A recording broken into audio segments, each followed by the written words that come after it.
Change yourself and not the world. Long ago, people lived happily under the rule of a king.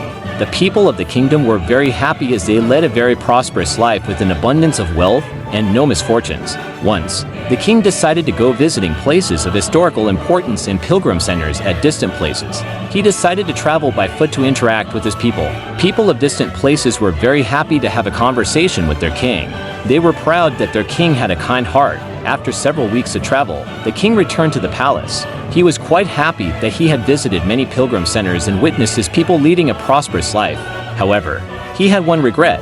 He had intolerable pain in his feet as it was his first trip by foot covering a long distance. He complained to his ministers that the roads weren't comfortable and that they were very stony. He could not tolerate the pain. He said that he was very much worried about the people who had to walk along those roads as it would be painful for them too. Considering all this, he ordered his servants to cover the roads in the whole country with leather so that the people of his kingdom can walk comfortably. The king's ministers were stunned to hear his order as it would mean that thousands of cows would have to be slaughtered in order to get sufficient quantity of leather, and it would cost a huge amount of money also. Finally, a wise man from the ministry came to the king and said that he had another idea. The king asked what the alternative was. The minister said, "Instead of covering the roads with leather, why don't you just have a piece of leather cut in appropriate shape to cover your feet?" The king was very much surprised by his suggestion and applauded the wisdom of the minister. He ordered a pair of leather shoes for himself and requested all his countrymen also to wear shoes. Moral: instead of trying to change the world,